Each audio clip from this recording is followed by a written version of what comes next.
Welcome back to the 75th online episode of Peacetime, hosted every Sunday morning by Peace Point with myself, Phra Nicholas Thanissaro, live streaming from DIMC in Azusa, California.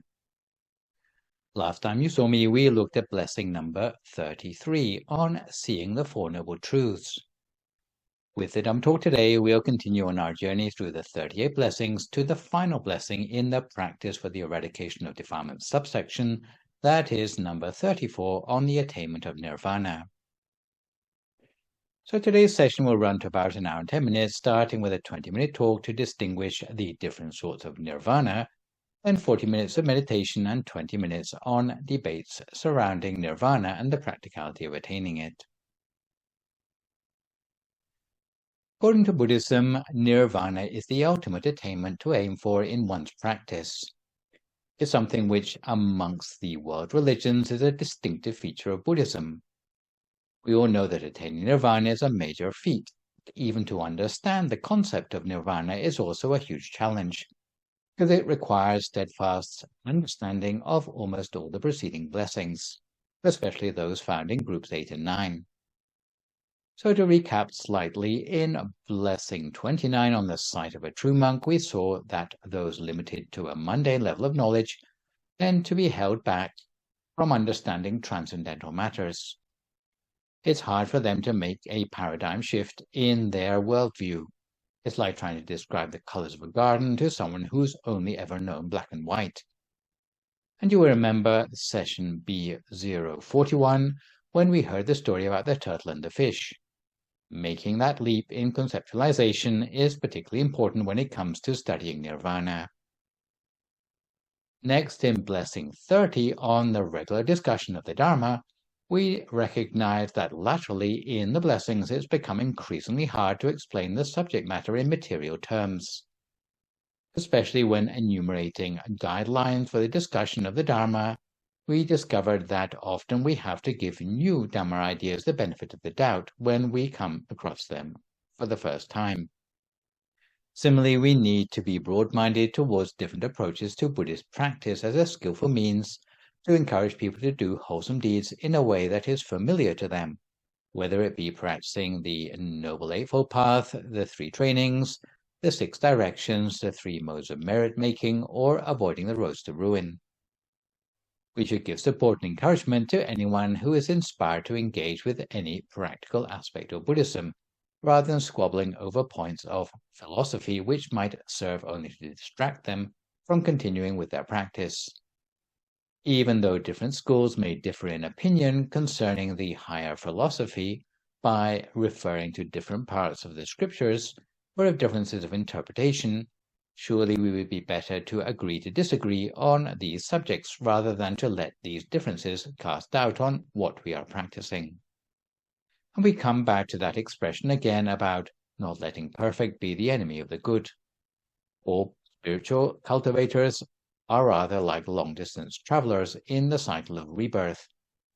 Even though we might differ in our expectations about our destination, we still get encouragement by having some company along the way, even if our companions have slight differences in the way they practice. For as long as people stay with the middle way of practice, they continue to make progress, and one day when they reach their destination, they will each be able to see firsthand the nature of our destination without recourse to competing interpretations anymore. On the other hand, if we fight amongst ourselves before we've even got there, it does nothing but waste valuable time and energy. Moreover, a mind seeded with doubt may cause us to backslide by despairing about the point of keeping precepts or meditating. This is why philosophers and practitioners tend to gravitate to different groups, and never the twain shall meet. 2 blessings ago, in blessing 32 on practicing the Brahmafaring, we came across the equivalence between states of mind and realms of existence, and as we shall see in a few moments, the same principle holds true in the present blessing. Just as angelic states of mind have their equivalent heavenly realm of existence, liberated states of mind, represented by the Arahant body of enlightenment, have their own equivalent realm known as nirvana. In the most recent blessing on seeing the Four Noble Truths, we learned that they have to be seen with the eye of the Dhammakaya, because they cannot be seen meaningfully by the human eye. If the Noble Truths could be seen with the naked eye, surely funeral directors would get enlightened before anyone else, because they deal with death every day. On the contrary, our lives are surrounded by birth, old age, sickness, and death, but we fail to appreciate the Four Noble Truths. This is not surprising because even the angels, Brahmas, or formless Brahmas, with all their extra wisdom, are unable to fathom the Noble Truths unless they practice meditation to the degree they can attain the Dhammakaya. The reason why Dhammakaya can see the Noble Truths while the mundane inner bodies can't is because the Dhammakaya is no longer tainted by any defilements, and consequently its aggregates are of a completely different kind called Dhamma aggregates or Dhammakanta. Only using such pure vision can one clearly see the Four Noble Truths. The previous blessing was not the end of the 38 blessings, however, because simply to see the Four Noble Truths is not enough. You have to remove the defilements from all the bodies that are still defiled, so that they are as pure as the Dhammakaya, something which is not easily accomplished. To attain the Dhammakaya is only like someone who has succeeded in passing their college entrance exams. Acceptance doesn't guarantee that you'll graduate. There are plenty of people who drop out during college. It's the same for your practice of meditation. If you're able to attain the Dhammakaya, but you don't continue to pursue your practice, you may slip back into your old ignorant ways. You have to keep up your practice until you can not only see the Four Noble Truths, but become unified with them. This is why we cannot rest until Nirvana has been attained. Before embarking on academic study of things like Nirvana, I should probably give a quick heads up on the best approach to studying higher teachings, because Buddhist teachings can generally be separated into two levels. On the first level are teachings for practice, which would include teachings like the Noble Eightfold Path, the Threefold Trainings, the Four Bases of Sympathy, the Six Directions, the Three Modes of Merit-Making, and the Four Foundations of Success. Sort of teachings make up most of the 38 blessings because they are straightforward to understand and put into practice. The second level of teachings on metaphysics, sometimes known as abhipajja, would include more metaphysical teachings beyond what meets the naked eye, such as cosmology, nirvana, the supernatural, and the logic of karma. No special advice is required when discussing the teachings for practice, apart from making sure the right practice is applied to overcome the right problem. However, when asked questions about subjects of higher philosophy, especially the so-called unfathomable questions or ajintaya, such as eschatology, whether the Tathagata still exists or not after death, often the Buddha would intentionally avoid giving a direct or comprehensive answer, not because he had nothing to say, but because he knew if the listener had not practiced to a sufficiently high level, they would misconstrue the answer. He realized that on balance, a comprehensive answer might do more damage than good. As students of Buddhism, it's therefore necessary for us to accept that the Buddha never gave detailed descriptions of subjects of metaphysics. He would simply leave us with the implications.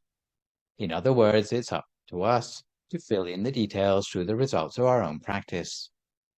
This lack of detail is a two-edged sword because although it ensures a lack of dogmatism amongst those who have not directly experienced the metaphysical, it also leaves room for interpretation. But although we try to avoid dogmatism, it's also a mistake to avoid guidelines completely.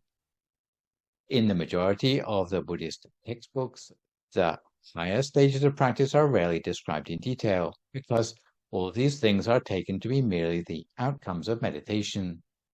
It's all very well leaving the student to discover things by themselves.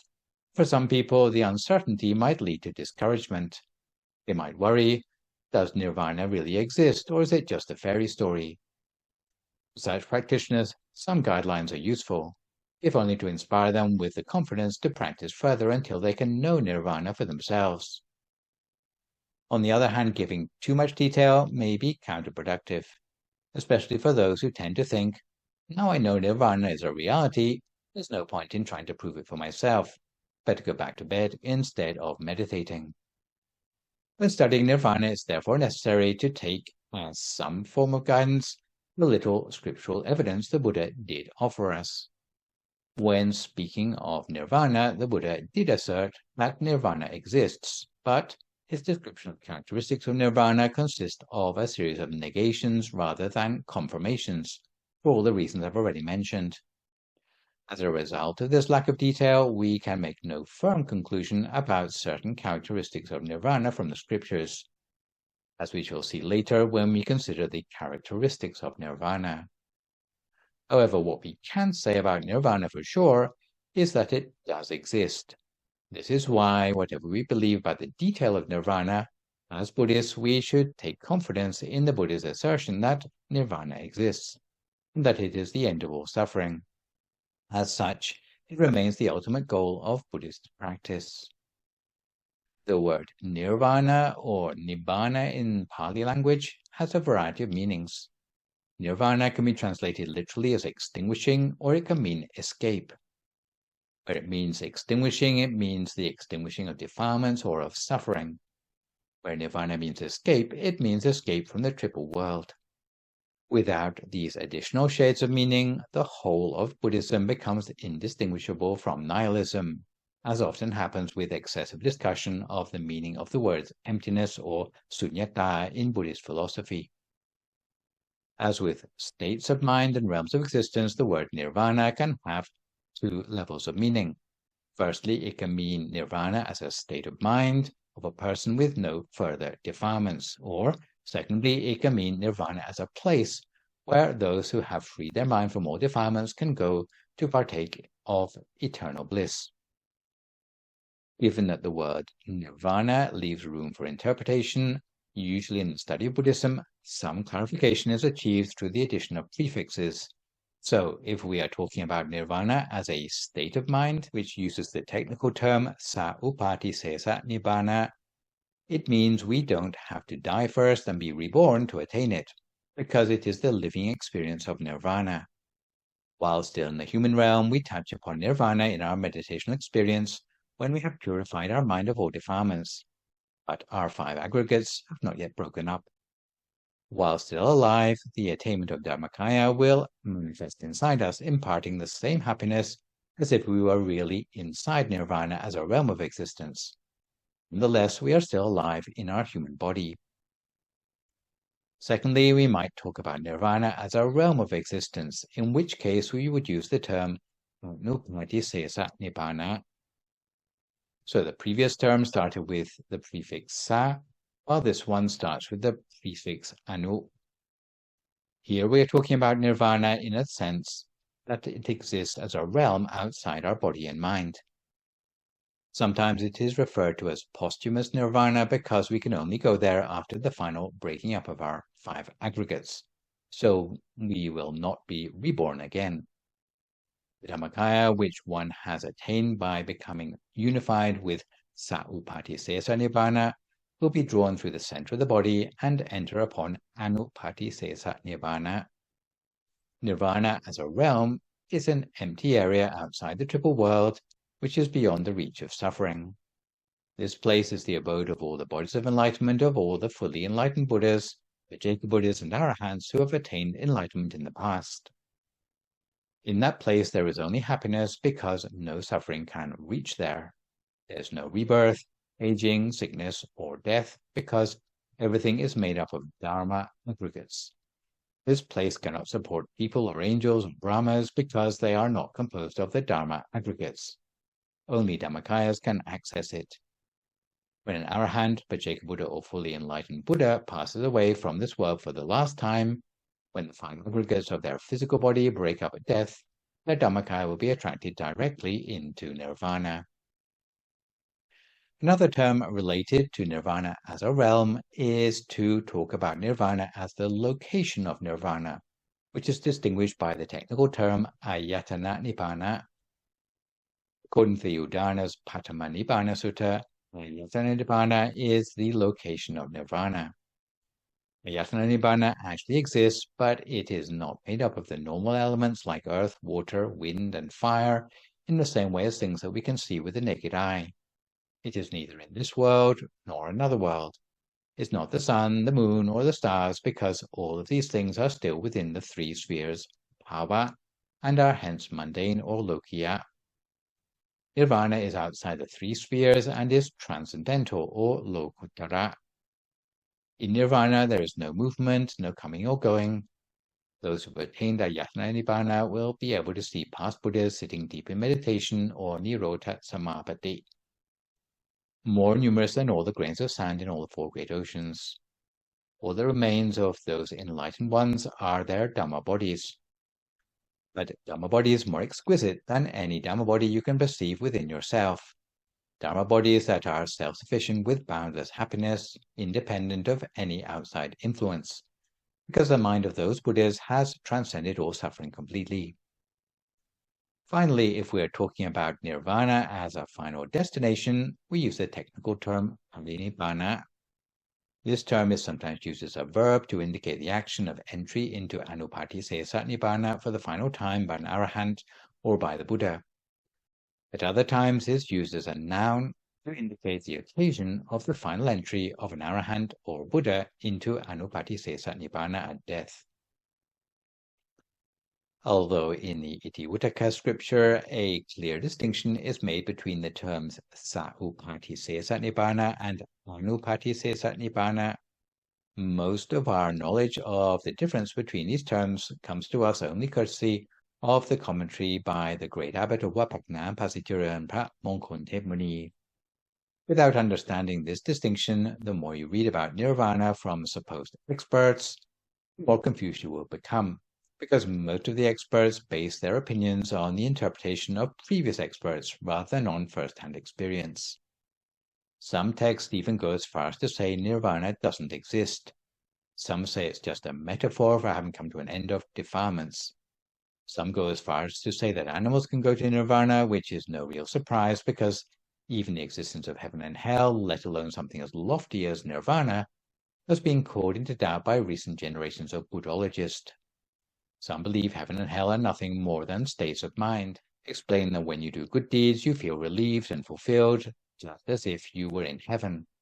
When you do bad deeds you feel guilty and anxious, just as if you were in hell. So just as subjective interpretations have been applied to heaven and hell, nothing has been left of Nirvana but its sa-upādisesa-nibbāna connotation.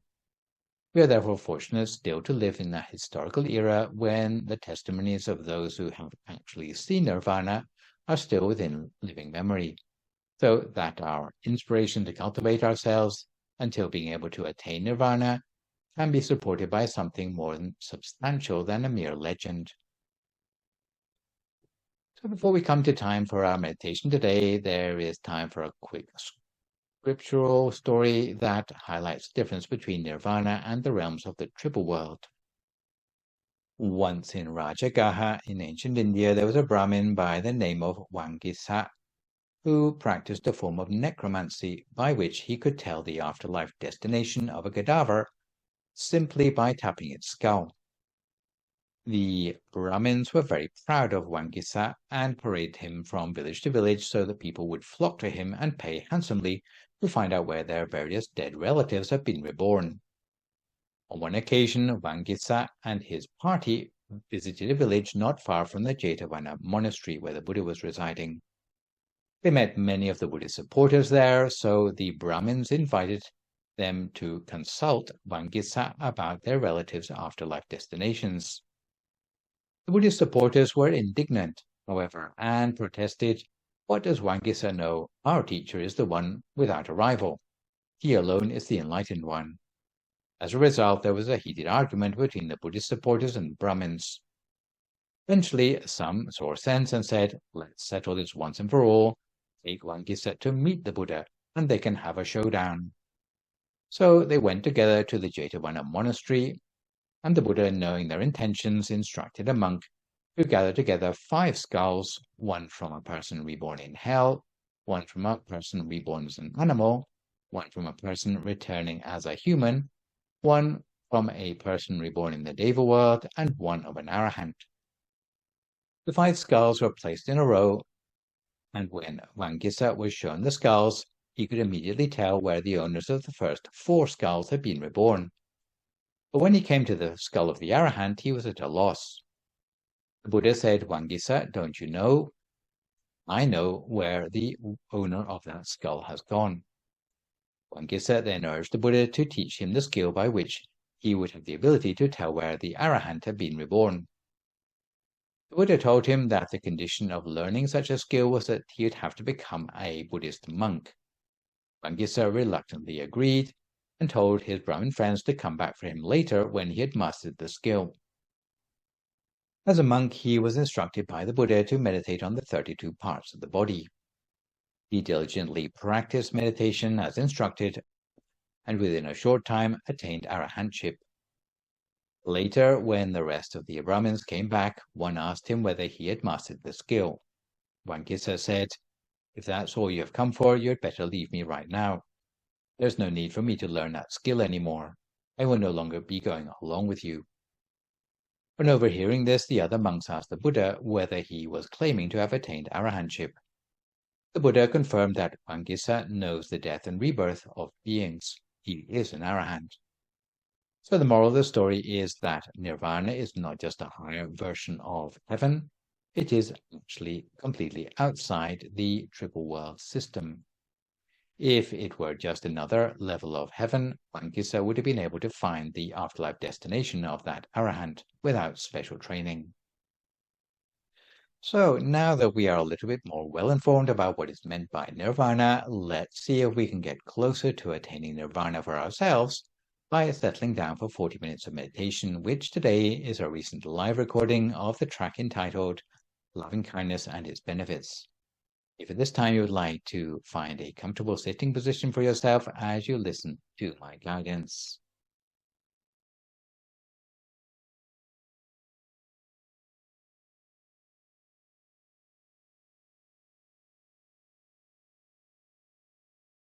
So if you'd like to start by finding a comfortable position for yourself in meditation. If you're sitting on the floor, then with your right leg over your left leg, your right hand on your left hand, with the index finger of your right hand touching against the thumb of your left hand, with your hands palm upwards on your lap. If you're sitting on a chair, then sit with your back fairly straight and find a position of poise for yourself by which you feel alert and yet relaxed, not leaning too far forward nor too far back, not leaning to the right nor to the left. And make sure your eyes are only very gently closed. Never squeeze your eyes closed, but close your eyes gently, in much the same way you'd close your eyes to go to sleep. And make sure there's no heaviness on your eyelids. If you notice that your eyes are closed too tightly, or if there's any heaviness around your eyes, then you may need to open your eyes and close them again more gently still. From there you can slowly scan down through the whole of your body to make sure each and every muscle in your body is as relaxed as possible.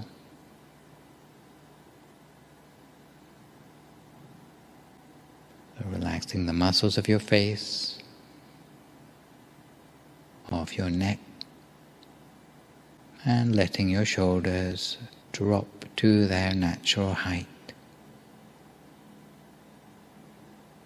Your upper back should be fairly straight, more or less at a 90-degree angle with the floor.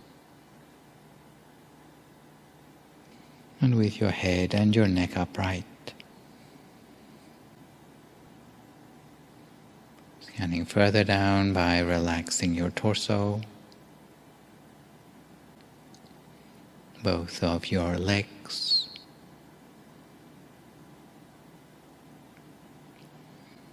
all the way down to your feet and your toes.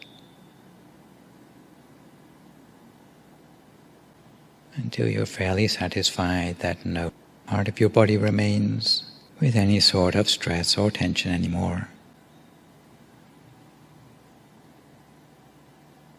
If you do notice anywhere where tension still seems to linger on, you can do your best to relax it as far as possible, allowing you to let go of your body, let go of any concerns about your body, allowing you to turn your attention inward, to focus instead on the feeling inside you, allowing the relaxation of your body and mind to lead you back to the present moment.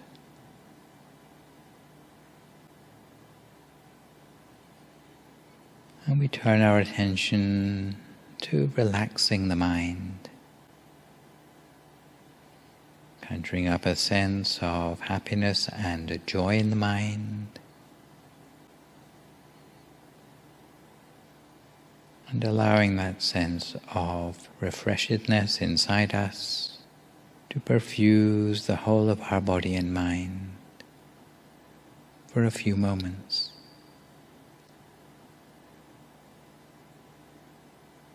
Washing away any worries or concerns, unburdening our mind to leave a sense of lightness and expansion and wholesomeness. Just putting aside all the things that belong in the past, together with whatever will be in the future. And for a few moments we remain in the here and now, which is a useful way to take back control of our own mind, which in the present day is a luxury and a gift in our lives. So we need to embrace any opportunity for this, as we gradually bring our state of mind toward a state of bliss and ease and relaxation, with the same simplicity of bringing a gentle smile to our face, noticing how a smile might relax the muscles of our face, and extending the same feeling to our whole body and mind, like some sort of special medicine that doesn't cost a penny. And as with many things in meditation, approximating to happiness will pave the way to actual happiness, just by reconnecting with the feeling. It's like bringing ourselves back from the normal stresses and worries of our lives. Otherwise our life can be something that's no longer truly our own, almost as if we were sleepwalking through life, or functioning on autopilot, with no awareness of the present moment. But if we're able to stay in the present just for a few moments, immediately we start to heal ourselves, both in body and in mind, paving the way toward more subtle inner experience. And the secret of meditation is to do it with joy, with contentment, because generally anything that we don't take pleasure in will not lead us very far. And when we feel relaxed and refreshed, both in body and in mind, very very gently and using no effort at all, we allow our attention to settle and to center to a point within the empty space of our body. Almost as if our whole body had been transformed into some sort of hollow shell.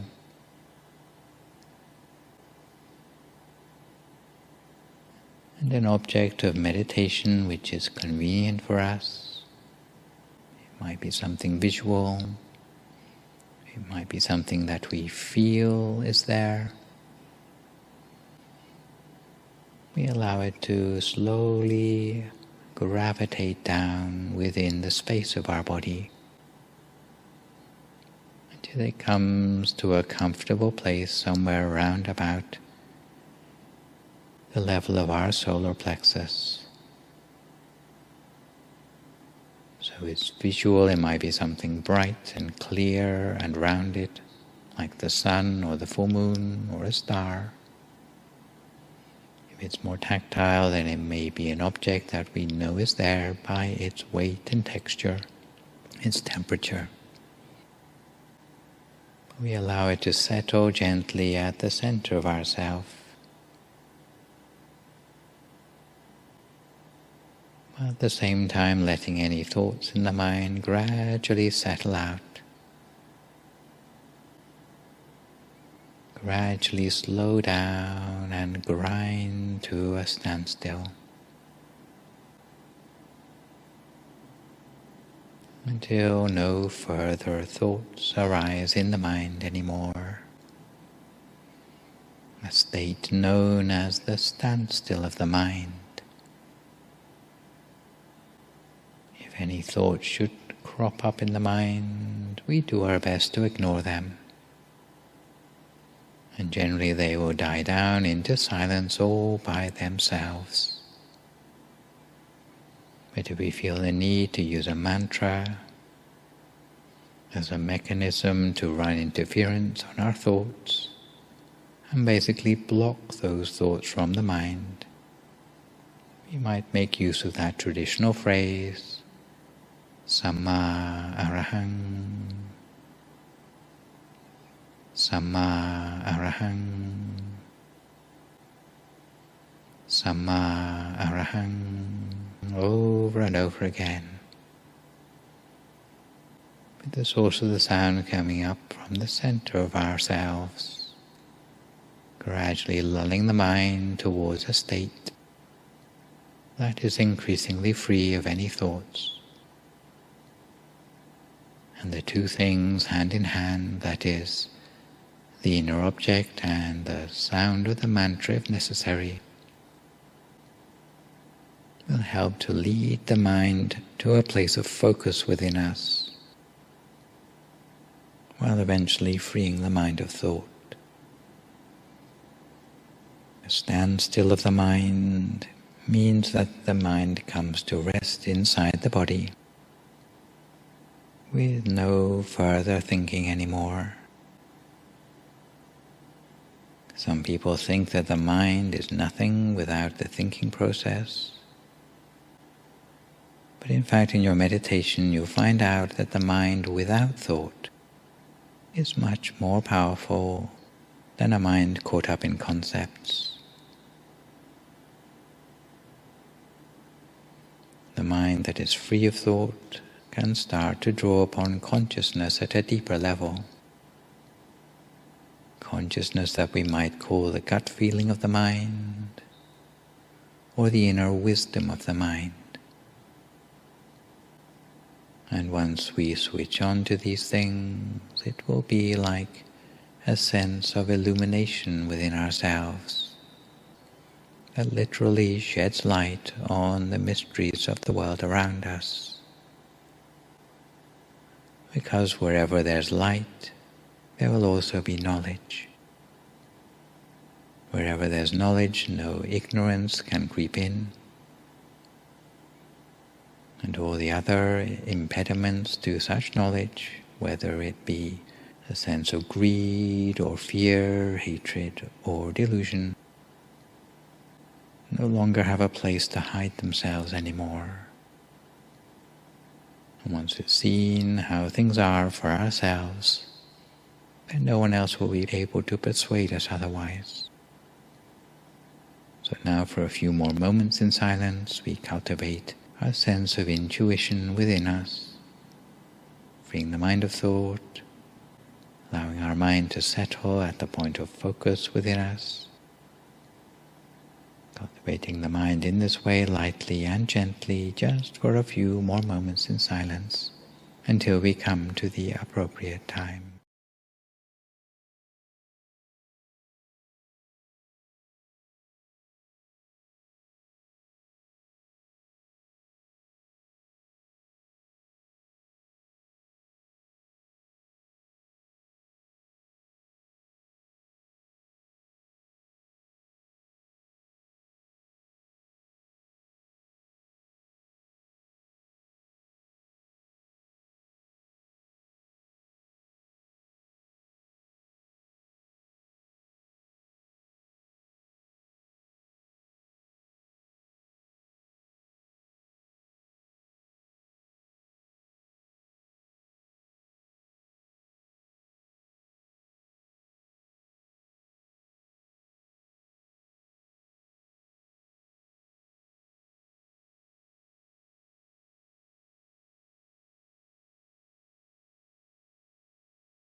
If you find your mind has wandered off onto other things, each time you realize, just bring your attention back again to the center of your body as before.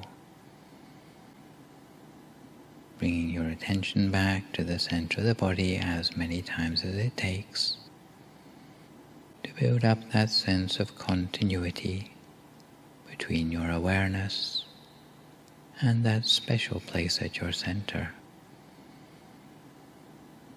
As you continue to cultivate the mind in this way, you find that the number of thoughts become gradually less, with or without the mantra. You'll find that the gaps between the thoughts become gradually longer, until the gaps between the thoughts become longer than the thoughts themselves. And you start to be able to see through to what lies beneath the thoughts in the mind, beneath that superficial layer of rational thinking, giving you access to more intuitive places in the mind, a deeper level of the subconscious, gut feelings, inner wisdom, until at the point where the thoughts die down completely, you start to have a permanent connection to those deeper functions of the mind.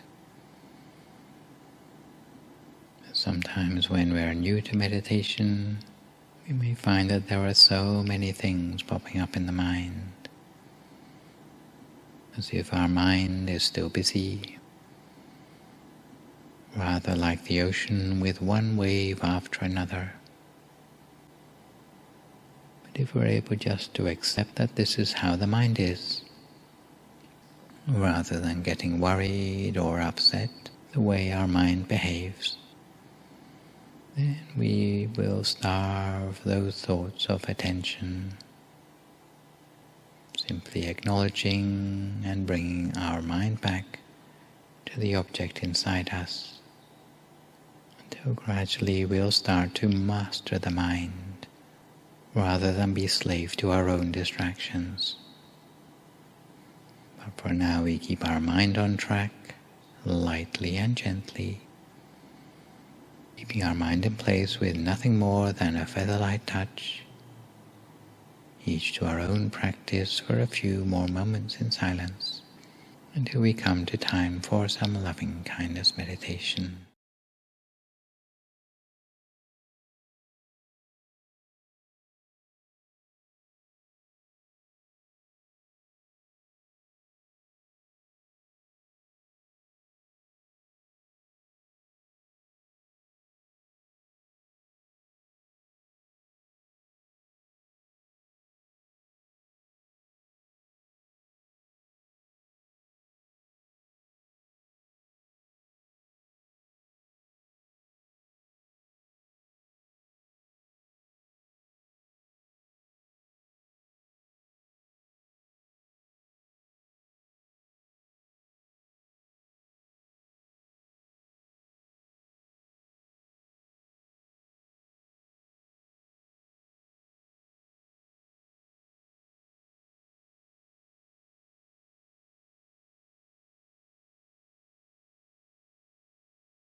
So we continue to keep our mind at a standstill, at the center of ourselves, at the center of whatever inner experience we've built up for ourselves as a result of the meditation so far today. For some people it may be like a clear, bright sphere of brightness at the center of the body.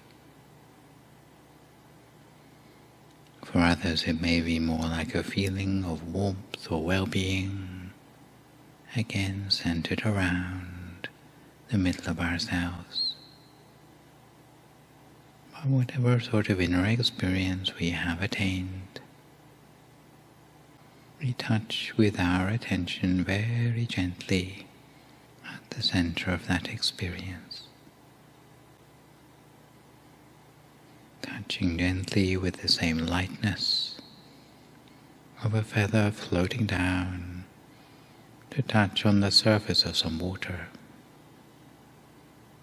so lightly that there's not even a single ripple on the water surface. In the same way, we touch gently with our attention at the center of the inner experience within ourselves. And soon we'll find that the inner experience of the mind, whatever form it takes, will gradually expand outwards in size, expanding outwards until it is the same size as our whole body, almost as if we were sitting inside a sphere of our own well-being, or the sphere of our own light. And we can make a wish to ourselves that may we be well and happy, free of all suffering.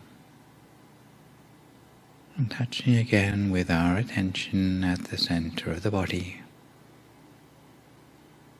the sphere of well-being or the sphere of light will spread outwards beyond our own body, outwards in all directions, just like the moonlight shines outwards from the full moon in the night sky, or just as a block of ice spreads coolness in all directions around itself into the surrounding atmosphere. In the same way, our loving kindness spreads all around us, extending a sphere of loving kindness outwards into the room in which we are sitting for meditation, as we make the wish that may all living beings here in this room be well and happy, free from all suffering. We can extend the loving kindness further still,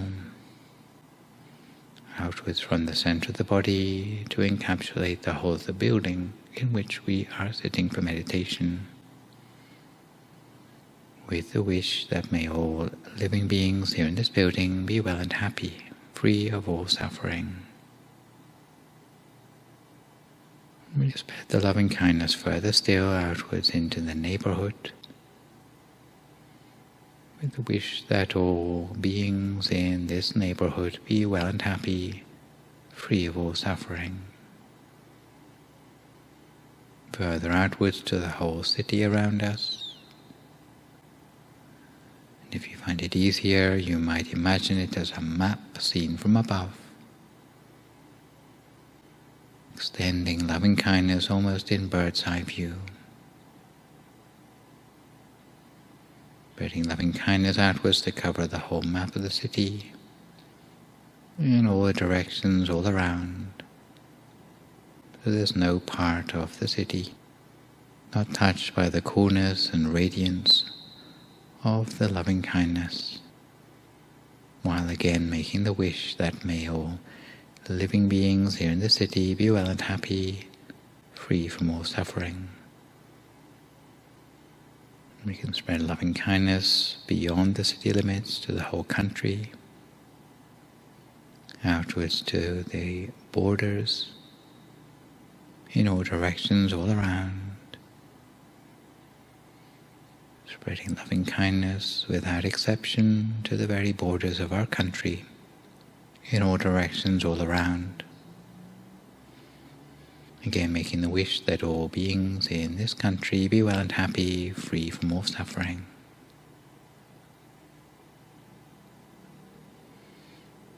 Before extending loving kindness to neighboring countries, outwards in all directions to the living beings without exception, with the wish that may all living beings be well and happy, be free from all suffering. Outwards to the whole continent, every country on this continent, so that our loving kindness spreads its coolness and radiance to the citizens of every country, with the wish that all living beings on this continent be well and happy and free from all suffering. Outwards to every continent of the world, whether it be Asia, Europe, Africa, North and South America, Australia or Antarctica. So there's no corner of the world not touched by the radiance and coolness of our loving kindness. Extending loving kindness to every place on the surface of our planet, again with the wish that every living being without exception, whether on the land, in the air or in the sea, be well and happy, free from all suffering, allowing all beings to live together in peace and harmony, so that true peace may prevail on our planet. And we can also extend loving kindness in all directions, outwards into the universe, to the front and the back, right and left, above and below. Extending our loving kindness outwards into the universe around us, with the wish that wherever there be living beings, they too be touched by our coolness and radiance of loving kindness. In this way we extend loving kindness without limits, without exceptions, to the galaxies and the cosmos around us. And in the days of old there were certain ascetics who used to specialize in the spreading of loving kindness, retiring to the seclusion of the forest in order to meditate. One particular ascetic used to favor the practice of loving kindness especially, practicing it on a daily basis, by day and by night. Whenever his mind was at ease, he would spread loving kindness, sometimes in the eastern direction, with the intention that may all living beings in this direction, even from the smallest creatures, 2-footed, 4-footed, with many legs or no legs at all, be pervaded by my loving kindness. On another day he might spread loving kindness in the same way to the western quarter, to the northern quarter, to the southern quarter, upwards or below. And by spreading loving kindness consistently and regularly in this way, he found that when he slept in happiness, slipping into deep meditation. It would bring him joy the whole of the time, and he would have a dreamless sleep, or if he did dream, it would be of auspicious things. On waking, he felt refreshed, free of sleepiness, and he always had a radiant complexion because of his practice. There was danger in his midst, it would never harm him, and he was loved and respected by humans and non-humans alike. He was able to enter upon meditation easily and attain higher meditation with ease, because he was able to let go quickly of external events, bearing no anger or grudges towards anyone. His mind was bright at the center of his body the whole of the time. As a result of his loving-kindness practice, the forest where he lived soon became abundant with fruit.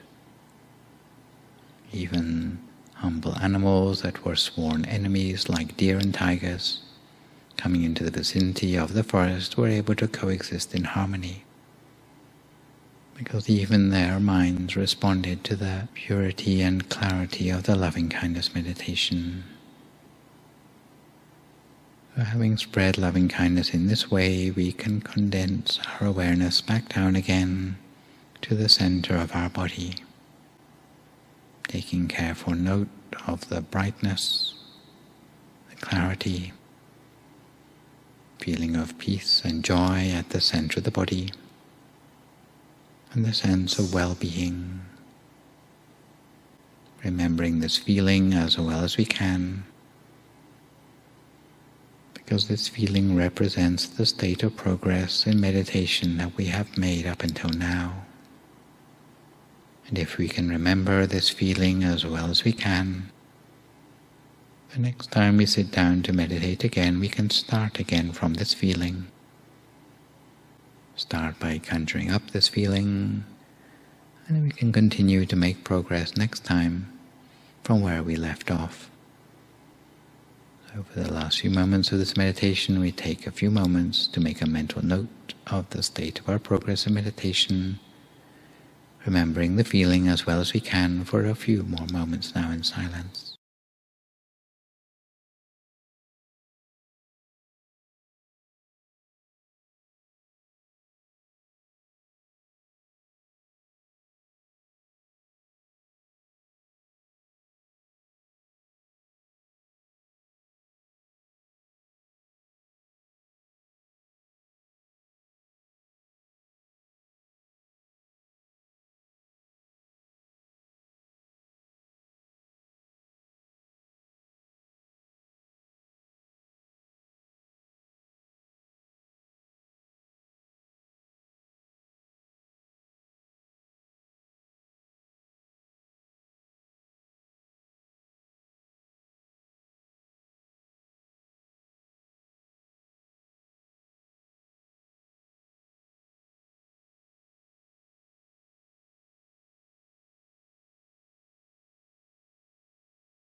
Sappha Buddha-nupāvena, Sappha Dhamma-nupāvena, Sappha Saṅghā-nupāvena, Sattha Soti, Bhavantu Te.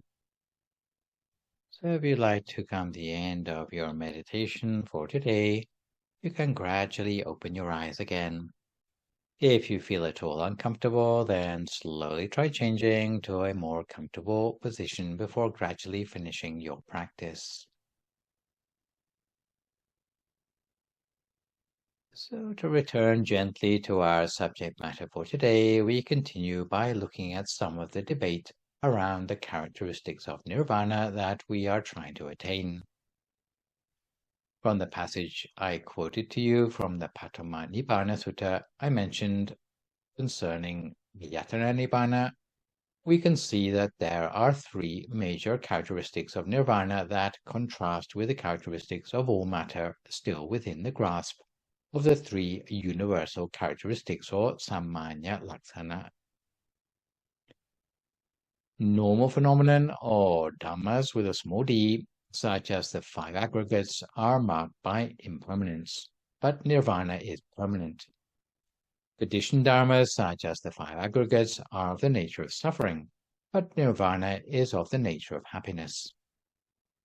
Conditioned dharmas, such as the five aggregates, are of a nature of not self or no self, but nirvana ought to be of a nature of true self, although the scriptures do not go as far as to say this. Nirvana is asserted to be outside the influence of the three universal characteristics, because it is said in the Julianidesa that aksangirang asangupang, which means it cannot be taken away or changed. And in the Yad Anicca Sutta of the Samyutta Nikaya, the Buddha used the words Yad Aniccang Tang Dukkhang Yang Dukkhang Anatta, which means whatever thing is of a nature of impermanence is also of the nature of suffering. Whatever thing is of the nature of suffering is also of the nature of no or not self. So by elimination, the Buddha taught that anything that is permanent is no longer subject to suffering or not self. When speaking specifically of nirvana at Dhammapada verse 57, the Buddha specifically said nibbānang paramang sukhang. In other words, that nirvana is of the nature of happiness. This is why nirvana is specifically said to be of the nature of happiness and permanence. However, it is only by implication that nirvana can be said to be of the nature of self or not of the nature of not self. The debate concerning the characteristics of nirvana concerns whether it is of the nature of self, or not self, anatta, has been going on continuously since shortly after the passing away of the Buddha.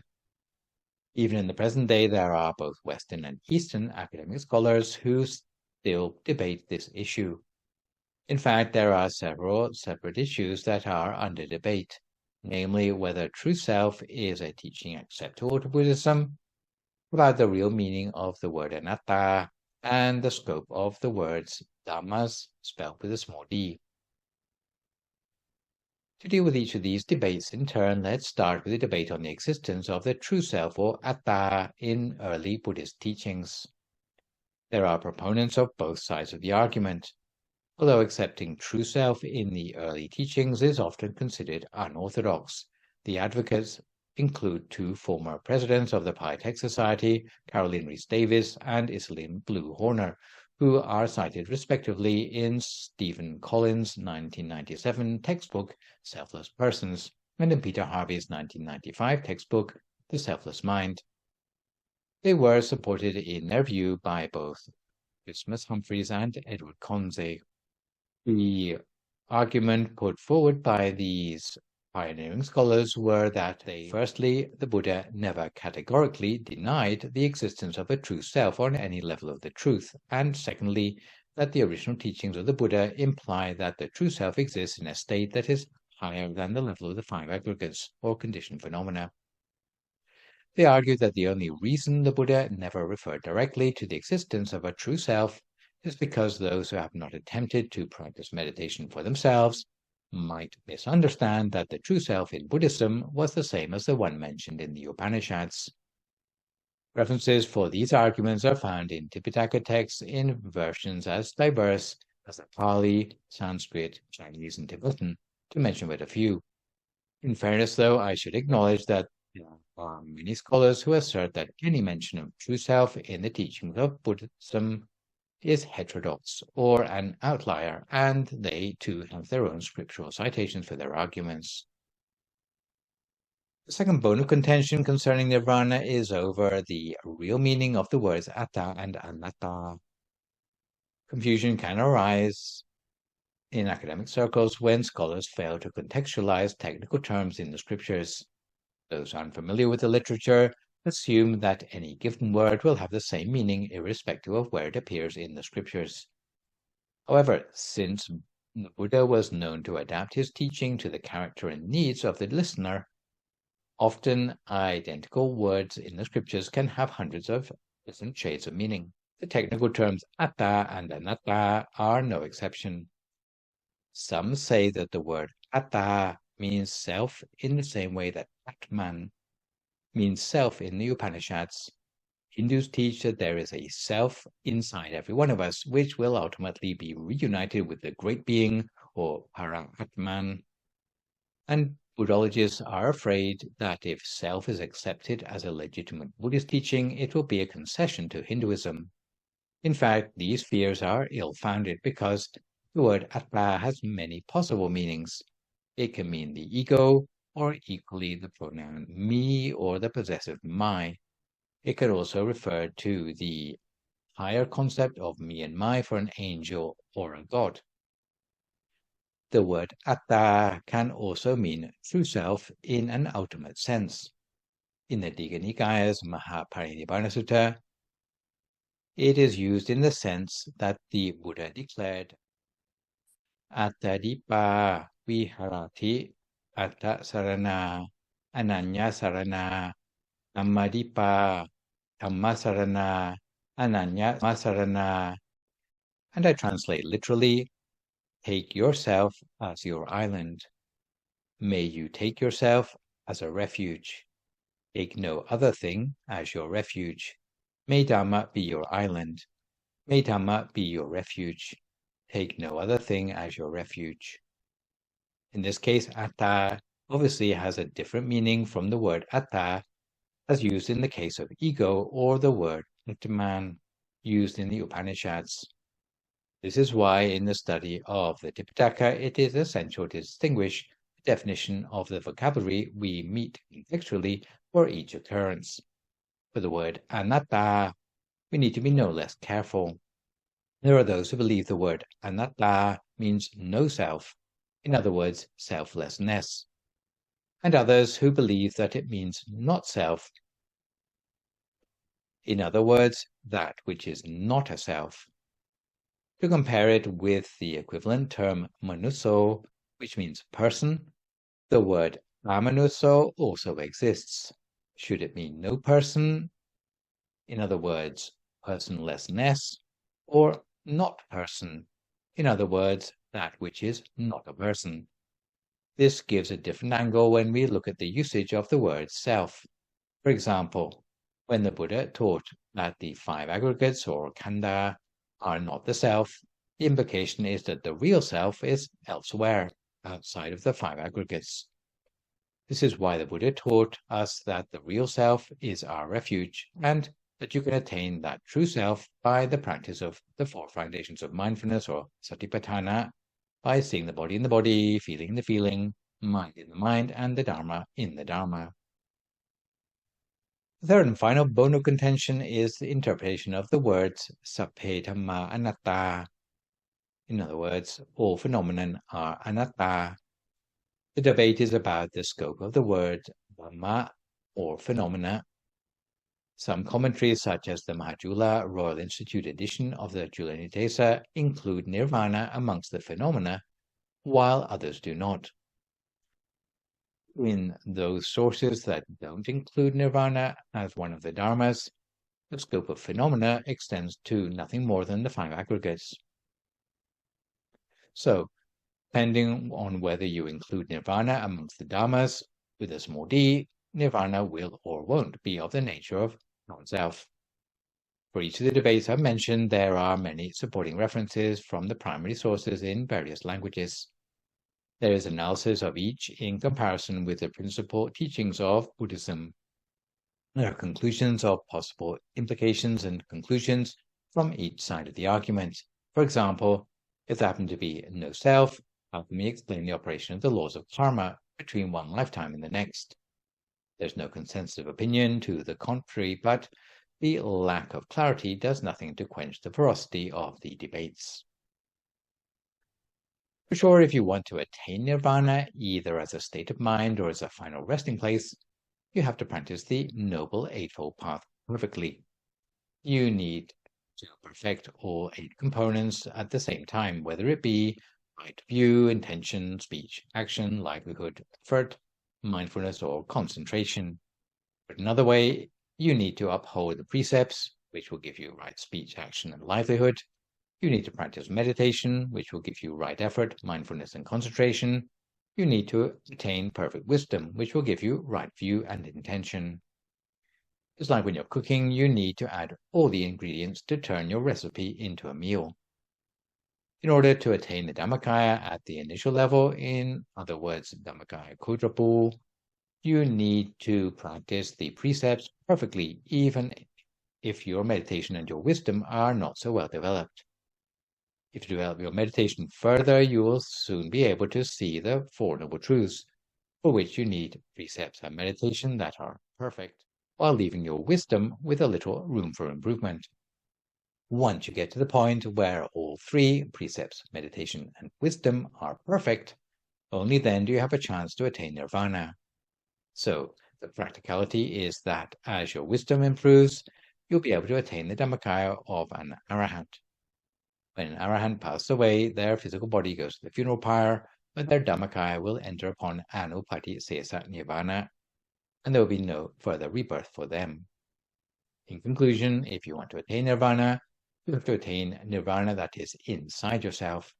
Only those who have practiced all the blessings up to this point, with special emphasis on the strict practice of the Noble Eightfold Path, will have a chance of attaining nirvana. As said, Buddhism is not an exclusive religion. Anyone who has cultivated as many good deeds as the Buddha or the Arahants can, like them, enter upon nirvana. Anyone who practices the Noble Eightfold Path properly will eventually attain nirvana for themselves. This is why, once we know nirvana exists and know the method, we should focus on attaining it in accordance with the guidelines laid out in this session by practicing good deeds, incorporating the Noble Eightfold Path, keeping the precepts, practicing meditation, and accruing wisdom. Finish off with a short but relevant scriptural story today about the degree of focus and meditation that may be required to attain arahantship. There was once a young man called Tissa who heired from a wealthy Kuṭumbiyaputta or landowning family in Savatthi. He renounced a legacy of 400 million and became a monk dwelling in the forest. His younger brother's wife, who had inherited the wealth in his place, was afraid that Tissa might change his mind and come home asking for his fortune back. She could not sleep in peace and therefore decided to send a gang of thugs to murder him. The thugs went to where Tissa was meditating in the forest and surrounded him. Tissa asked them what they wanted. The thugs replied that they had been sent to kill him.